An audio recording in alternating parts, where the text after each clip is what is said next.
Hi guys, and welcome to another episode of Kabir Considers. In this video, I'm going to react to A World Without the US Part 2.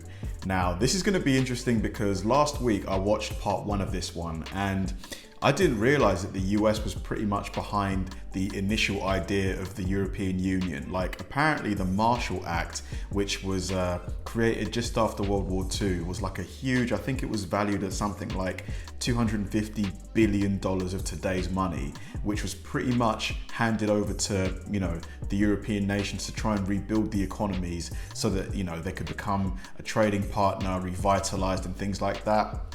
Now, I thought that was genuinely incredible, just because imagine like asking a country to just give you $250 billion. It just wouldn't happen in today's world, or at least to my knowledge.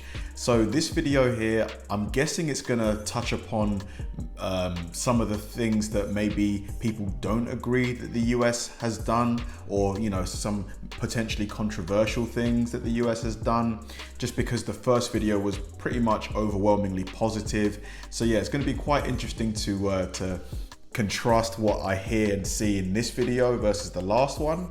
So yeah, let's do it. In our first episode, In a World Without the US, we looked at the ways that World War II and the post-war era might have turned out if the US had simply refused to engage the world and remained isolationist. We discovered that there would be a near certainty of a World War II that ended with a stalemate heavily favoring Germany and positioning it for unrivaled superpowerdom in Europe. We also saw how US non-interference in Korea would have led to a unified and communist Korea with strong ties to the USSR and China. Yeah, I forgot about that one. Imagine that, just one Korea. Prompting a resurrection of the Japanese imperial state. Today, we're going to see what might have happened if the US exited the world stage at various points in history after the post-World War II era. Iranian democracy. Without the US's interference in Iran, the revolution that brought down the monarchy and ushered in a fundamentalist government may not have played out the way it did in our world. In fact, a revolution which would end up with a religious fundamentalist government may have never been necessary in the first place, were it not for US and British interference in 1953 that saw a democratically elected prime minister ousted by a military coup d'etat organized by MI6 and the CIA. Britain, who owned a majority share of the Anglo-Persian oil company, today BP Oil, saw their continued ownership of the Iranian company as vital to their national interests, as it helped alleviate their budget shortfalls and also powered their oil-fired navy. However, Iranians began to chafe that the British continued to be the primary beneficiary of the company's revenues, and in 1953, newly elected Mohammad Mossadegh nationalized Iran's oil industry. This did not sit well with the British at all, and they immediately besieged the US for help in overthrowing Mossadegh. Initially, the US was opposed to the idea and saw the British as meddlesome and destructive to the nation of Iran. But when Britain claimed that Mossadegh may in fact draw close to the Soviet Union, an unlikely event, the British played to President Dwight D. Eisenhower's worst fear, communist expansion around the world. Thus, he approved the overthrow of Mossadegh, and the CIA and MI6 immediately went to work, manipulating the Iranian public into supporting the Shah's removal of Mossadegh from his democratically elected position. Without the US, Britain would have been unable to remove Mossadegh from power, which would have resulted in a crippling blow to the British economy as it lost its controlling share of one of the largest oil companies in the world. This one kind of is, quite embarrassing, to be honest. It's, quite ashamed of this. Obviously I wasn't involved, but just seeing what's happening in Iran now, I think right now there's a bit of an uprising, and there's a lot of revolution in the air, but just what Iran's gone through over the last few decades, to know that Britain was pretty much the key architect of it, or at least a contributing factor towards it, it's not good. Iran's own economy would have flourished, as would have its democratic values, as popular leaders such as Mossadegh cultured a strong, secular, and socially aware Iran that year by year ate away at the political power of the Shah. In many respects, Iran could today resemble Britain, a strong democracy with a nobility that serves as nothing more than figureheads who wield no real political power whatsoever. Seeing its own values reflected in a strong Iranian democracy, the US would have seen Iran as a regional partner rather than the potential foe it's considered today, as a counterbalance to the growing influence of the Soviet Union in the Middle East. With the Persian Gulf being the main tap for the global oil supply, the European democracies would have vied to establish strong ties with Iran. And while the Soviet Union would have sought to strengthen its own ties with Iraq, both sides vying for political influence in the most oil-rich region in the world. The reason why is simple. While contrary to popular opinion, today's governments of the West don't plunder Middle Eastern oil for their own benefit. Rather, a strong influence in the region gives them the strategic capability to shut off the oil tap for potential enemies, such as China or Russia. In essence, one side could shut off the flow of oil to the other side in the case of a war. And that's what makes the Middle East so strategically important to the world. With Western Europe and the Soviet Union vying for influence and power in the Middle East, it would have inevitably led to massive Middle East war. While it would likely not have been of a scale. To be honest, this is part of the reason why I really want the UK and the rest of the world to, step up their nuclear, power plant creation, because I guess if every country has its own, nuclear power, situations like this, they're going to arise less often, I think. If everyone has the capability to produce their own clean energy, you just wouldn't have these wars all the time. At least maybe, hopefully I'm not being naive.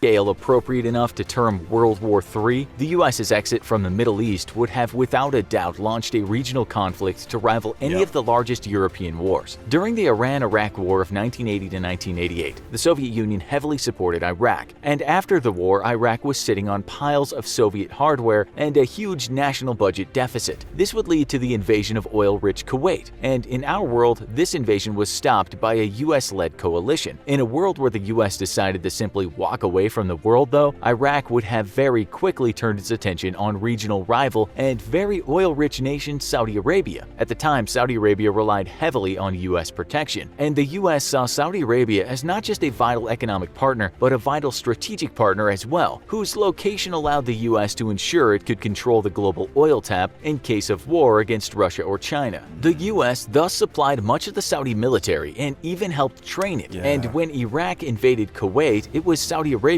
who saw the first US troops land, and were immediately dispatched into defensive positions to protect Saudi Arabia's oil wealth, while the Saudis' own military largely remained a supporting and token force. Without the US, however. Wow, so the US pretty much were like, we'll fight for you, you guys can just hang back, just watch our backs, but we'll take care of it. Saudi Arabia would never have been able to withstand an Iraqi attack, who would have plundered Saudi wealth in order to pay off its massive deficit incurred by the almost decade-long war with Iran. Seizing Saudi oil supplies, Iraq would have become a regional superpower, firmly entrenched with the Soviet Union, and in effect giving the Soviets control over the majority of the world's oil supplies. Western Europe would have immediately financed a war against Iraqi aggression in a bid to avert this strategic catastrophe. But without US firepower and military coordination, the coalition that took out Saddam's forces in the First Gulf War would have been dramatically underpowered. Throughout the campaign, it was US intelligence and recon assets that coordinated coalition attacks, and US stealth aircraft who launched crippling blows against what was at the time one of the world's most formidable air defense networks. Equally important, though, was American pressure on Israel and the efforts of US troops to hunt down Iraq. Could you imagine if Russia, like the narrator said,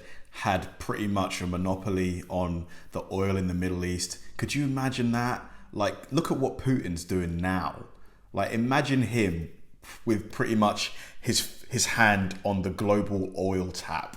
He would just be like a megalomaniac to the 10th degree. It'd be insane. Iraqi Scud launchers targeting Israel that prevented that nation from retaliating against Iraq, and thus upsetting the rest of the Islamic states in the coalition, tearing the alliance apart. Soviet military assistance would have flowed directly into Iraq, possibly even extending into actual combat assistance, such as that provided to China during the Korean War against the US. In our world, the presence of overwhelming American firepower at the head of a huge international coalition kept the Russians out of the Gulf War. But in a world without the US, the international coalition coalition against Iraq would have been decidedly weaker, and victory much more achievable for Iraq. The Soviet Union would have thus thrown its full support behind Iraq, with little fear of facing retaliation from the comparatively much weaker Western European nations. After an Iraqi victory and the seizing of Saudi Arabia's vast oil wealth, a healthy stream of very lucrative oil contracts would have flowed into the Soviet Union, enriching it economically and perhaps averting its eventual collapse. Cuba-centric South America, almost from the... Gosh, imagine if the Soviet Union was still around,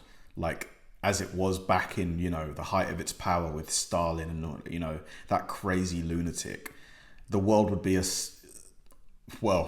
I think it'd be an awful place. I don't know. What do you guys think? It'd be terrible.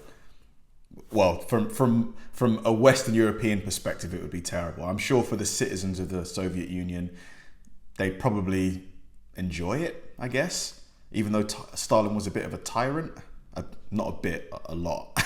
moment Fidel Castro took power and ousted the US-backed dictator ruling Cuba, the United States tried to remove him from office. Yet, in a world without the US, Cuba would have been free to export its revolution abroad, targeting neighboring countries with its communist revolutionary fervor. Here in the real world, though, the US failed to remove Castro from power, yet it was very successful at limiting or outright countering the influence of Cuba's revolutionaries in other nations. For decades, the US and Cuba, backed by the Soviet Union, fought an undeclared war of influence, and sometimes actual weapons, in countries throughout South and Central America. The US, fearful of communist expansion in its backyard, did all it could to eliminate that threat, even going so far as to depose democratic governments, such as it did in Chile when its governments became too friendly with communist Cuba or the Soviet Union. Without the US, however, communist influence would have spread across the southern part of the Western Hemisphere, and today Central and South America would likely be made up of communist states and a small number of very communist-friendly democracies. Many dictators and the brutal atrocities they committed while in power against their political enemies. And Brazil has a huge population. Would not have arisen or maintained power. Without U.S. support, Chile's own General Augusto Pinochet would never have succeeded in overthrowing the democratically elected Salvador Allende and gone on to become one of South America's most oppressive dictators. The Soviet Union survives and wins the Cold War. If the United States had decided to pull all its troops home after World War II and taken no interest in global politics, there's no doubt that the Soviet Union would have won the Cold War against the democratic West. Without American firepower in Europe, the Western democracies would have been forced to stand alone against the Soviet juggernaut, which vastly overshadowed European forces in both scope and capability. The titanic political clout of an unchallenged Soviet Union would have easily bent even France and Britain to its will, lest they face the wrath of the largest mechanized force in world history all on their own. For decades, the United States carefully outmaneuvered the Soviet Union on the international front, resulting in a stunning defeat of the Soviet Union after it was completely economically isolated from the rest of the world. The Soviet Union always fielded a greater number of forces, and the United States always relied on superior numbers of nuclear weapons to keep a parity of power between the two states. However, the end result of decades of sly U.S. international maneuvering was a world where the Soviet Union's greatest economic allies were the small third and second world governments it had backed in Vietnam, Korea, and other places, leaving the Soviet behemoth slowly starving as the world preferred trade with the US and its allies over the Soviets. Without America, the Soviet Union would have been the greatest economic power in the world, and easily. Profit alone would have encouraged the nations of the world to trade with it. This great economic clout would have made an untouchable superpower, and given it enough influence to economically isolate Western democracies in much the same way that the US did to the Soviet Union in our world. Interestingly enough, though, rather than remaining a hardline communist power, the Soviet Union would likely have resembled a more modern-day China than the communist stalwart we know from the Cold War. Much like China, its growing exposure to global trade would have seen it relinquish central control of the economy in exchange for dramatic economic growth. As China today, the Soviet Union of a world without America would have been a political communist power with a free market system. God, imagine that. Imagine what China would look like without the US being around. They would just be completely, untouchable. I just don't know who. The European Union, obviously, but then if America wasn't around, the European Union probably wouldn't be what it is today because the Marshall Act wouldn't have helped create create it. So you would have literally just had China and Xi Jinping basically like in charge of the world. Like, crazy thought. Nukes everywhere! The greatest casualty of a world without the US, however, would have been the cause of international nuclear peace. Today, US allies from Japan to South Korea to even Britain and Germany all live under the protection of the American nuclear umbrella, with the assurance that a nuclear attack against one of the US's protected states would result in an American nuclear response. While Britain and France still choose to remain nuclear independent, the American nuclear umbrella has ensured that the majority of nations it covers see no need in pursuing a nuclear weapons program, resting secure in the knowledge that no matter what, the US will abide by its promise to protect its allies. A purposeful strategy, the US has for decades shouldered the burden of protecting other nations, knowing that by doing so, it could limit the threat of nuclear proliferation. Less nuclear-capable states in the world means that the world at large remains safer from the threat of nuclear war. Yet, without the US, many nations around the world would desperately seek out nuclear weapons of their own. Britain and France, who already have a small nuclear arsenal, would dramatically increase the number of nuclear weapons they each hold, especially in light of how powerful the Soviet Union would have become without the US to counterbalance its military. I'm sure some people think that's not necessarily a bad thing, but I think if more nukes are in more hands, there's a much higher chance of someone selling one on the black market to someone who shouldn't have a nuke. I think if they're in fewer hands, there's a higher, accountability, because you know who's got the nukes. And there's a smaller number of people with access to them. So yeah, I do think this is a good thing. And political influence. The Soviets themselves proved to be less concerned with nuclear proliferation than the US, and would have likely done little to prevent regimes in places such as Syria and Libya from developing their own nuclear weapons. Even today in our real world, despite assurances of protection from the US, nations such as Jordan and Saudi Arabia both desperately want their own nuclear programs, and Turkey has long sought for NATO nuclear weapons to be under its own control, something the US flat out denied. With the threat of a rising China and a nuclear North Korea, Japan remains confident that it can rely on its American allies. Yet without the US, Japan would have been forced to develop its own nuclear weapons program. In the real world, a Japanese government internal document even went so far as to hypothesize how quickly Japan could develop its own nuclear weapons if it decided it needed to. I reckon they could do it quite quick. Just based on the tech that they have, I think it would be like that. A world without the US would look vastly different than the one we know today, perhaps better in some areas and vastly worse in others. Like any other nation, the US has its fair share of villainous and heroic deeds alike, though the consequences of its actions are magnified on a greater scale than any other nation due to its power. Still, given the state of the world today, it can be hard to argue against the course the US has plotted throughout the 20th century, despite the many missteps along the way. Today, the US stands as the world's sole superpower after defeating the Soviet Union. And now, at last, is the time for Americans to demand that the US acts true to its declared values, as it'll likely never have this opportunity in history again. What do you think a world without the US would look like? What other crazy what-if scenarios can you think of for... Super interesting video. I really enjoyed part 1 and 2. Like, it's just, there's no denying that from a British perspective,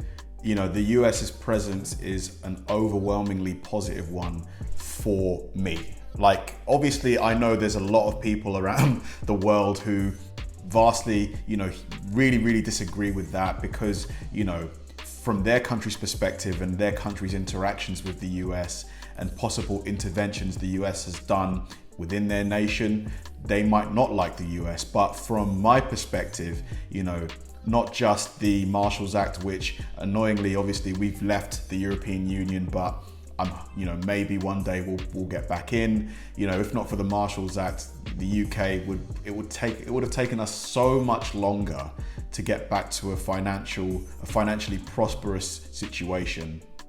And just having the protection of the US's nuclear program as well, being a part of NATO. Like, NATO without the US would be a lot weaker, just being honest.